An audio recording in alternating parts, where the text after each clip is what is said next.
We are so pleased to welcome two members of the Metropolitan Area Planning Council today to Town Talk. Ladies, could you introduce yourselves? Thank you. My name is Darci Schofield. I'm a senior environmental planner. I do work for the Metropolitan Area Planning Council on helping communities build climate resilience. Hello, I'm Jeanette Pantoja, and I'm a public health planner with MAPC. Okay, so just so people have a thorough background, what is Climate Ready Healthy Plymouth? How would you define that?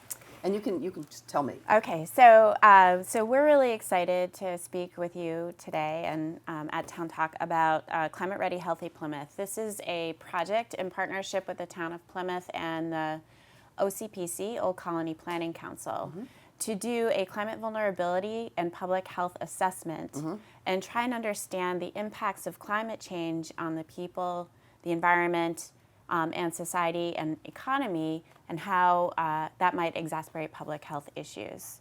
I should also note this is part of the Commonwealth's Municipal Vulnerability Preparedness Program, which a lot of towns are going through. A lot of over 150 have been designated MVP, is what we call them, communities, and this program enables towns, cities and towns to apply for grants from the state to fund climate resilience projects. Okay. So the town of Plymouth received a grant from the state and hired the Metropolitan Area Planning Council in partnership with OCPC to do this effort. Okay. So what climate change impacts can the town of Plymouth expect in the near future and in the long term? Sure. So when we talk with communities about climate change, we tend to break this down into categories to sort of simplify a very complex project. So we look at things like temperature changes, sea level rise and storm surge, and then precipitation changes. And so what we've looked at for the town of Plymouth is that what we've seen is that the town of Plymouth in the last century has increased their sea level rise by 11 inches so far. That's just in 100 years? In 100 years. Wow. And what scientists are projecting is that we would see another 12 inches by 2030 and up to over 7 feet by the end of the century. In addition, what we are seeing is that there's quite a bit of coastal erosion on the coast. Yeah. So some areas around Plymouth are seeing a loss. We look at measuring the change in sea level rise from 1890 maps, and we can see that there's, in some places, a 15-foot loss of land in some areas. Wow. So the second thing we look at is temperature. So what we know in the areas that we've experienced about 2 degrees of warming globally, and that's for the Northeast and Massachusetts, Boston area as well. And as we might experience in our average climate today, we'd have about 8 days over 90 degrees to try and help people understand what it feels like to have it warm by 2 degrees. By mid-century, we're looking at over 20 days over 90 degrees. And then towards the end of the century, we're looking at over 50 days of 90 degrees. So we're effectively changing our climate to look a little bit more like Miami, Florida by the end of the century. And is this written in stone? Like this is our future? There's nothing we can do to alter that prediction? That's, no.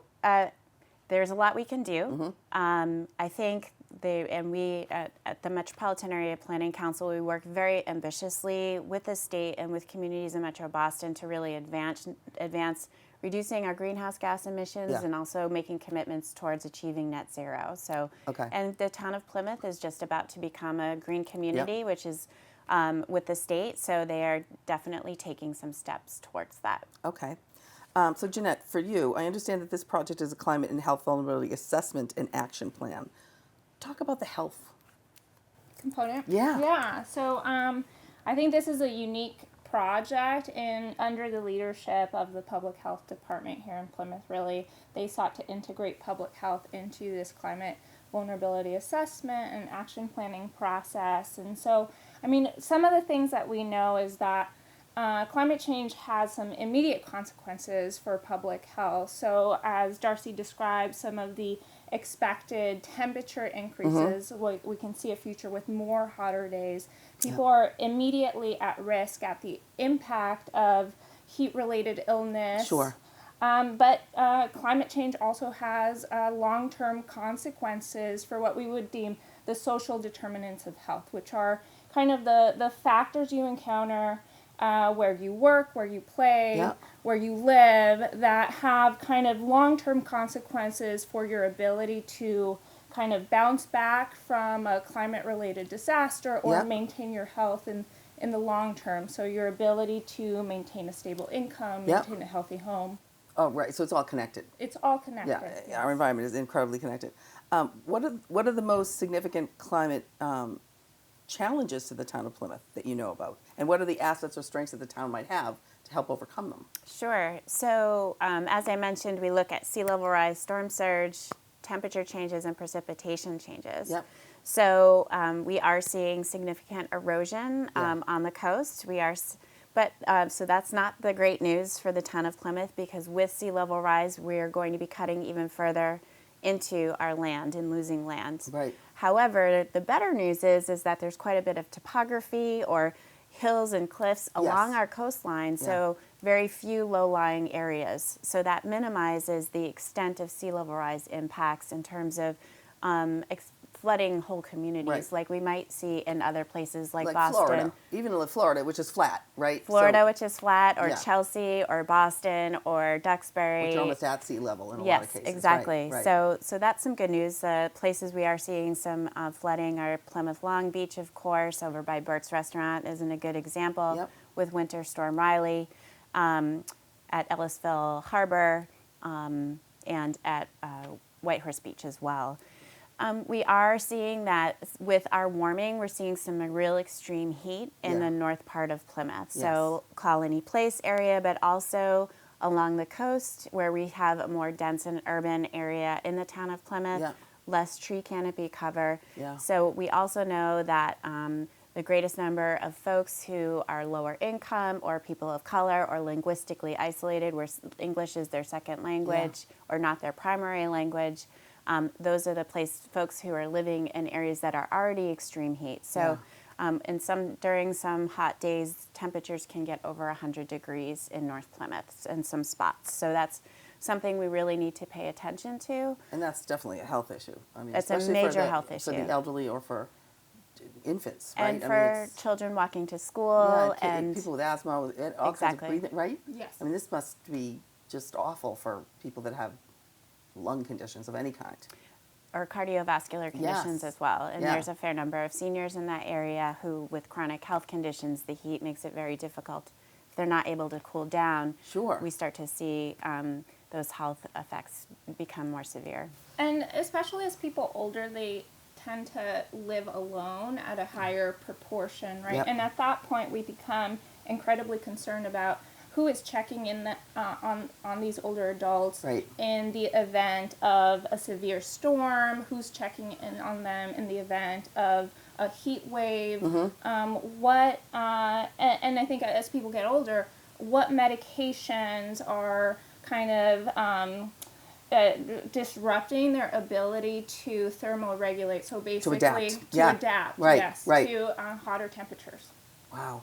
So can you define for me what climate vulnerability and climate justice is and why it's Yeah. important? So I'll start with climate justice. So climate justice is a framing of climate impacts and climate action that fundamentally understands that not everyone will be impacted by climate equally. So we just discussed Yeah. how older adults Yeah. might be more vulnerable to certain climate impacts, right? And so then climate vulnerability understands that that based on people's exposure to different climate impacts, whether it's heat, it's having a home where there's a higher probability of flooding, their sensitivity, so existing health conditions, their age, and ability to adapt or respond.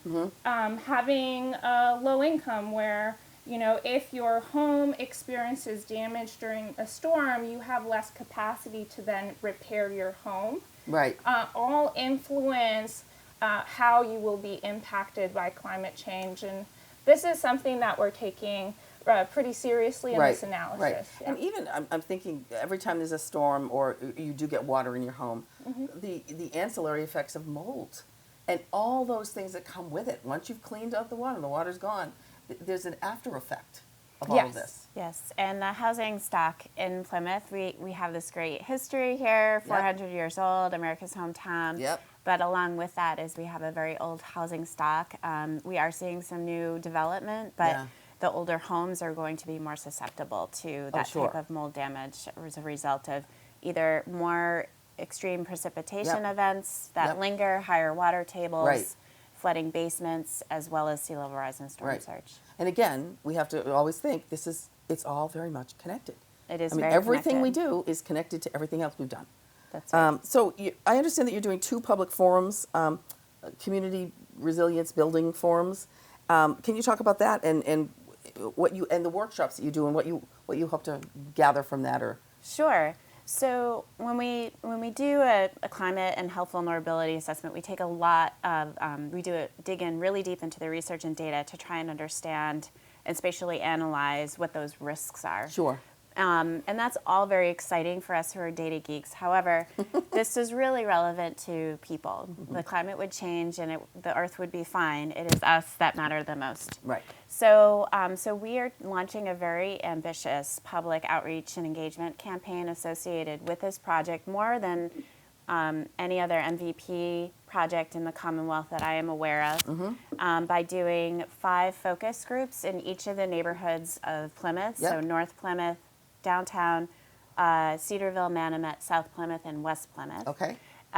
We're doing 2 public forums. We had our first last week at Plymouth North High School. The second one will be in May, and Plymouth South High School we will present all of the results of this study and the public information that we have gathered, and allow the public to really prioritize which actions for climate resilience they think are most important, and to reflect and comment upon those. We're also having a community resilience building workshop. This is part of the requirement of the Municipal Vulnerability Preparedness Program, and we anticipate having between 50 to 60 individuals from a very diverse array of expertise and stakeholder relationships with the town, everything from religious leaders to public works to businesses, hospitals. Yeah, again, we're all affected. We are all affected, a cross-section of those folks, to try and identify what those risks are. What does this mean to the people of Plymouth and the people who are stakeholders to the town of Plymouth, and what should we do about it? So we're really elevating the voices of those who will be affected the most. Sure. Excellent. And my last question I want to bring to you, Jeanette, is as far as the health goes, even the winters that we've been having in the storms, and that you lose power, and the power is out for 4 or 5 days, health-wise, how does this affect people? Because this is happening more and more and more. When I was growing up, we had maybe 1 blizzard a year, and you lost your power for 2 days. That was it. This seems to be happening all the time. So how does that speak to the health aspect of that?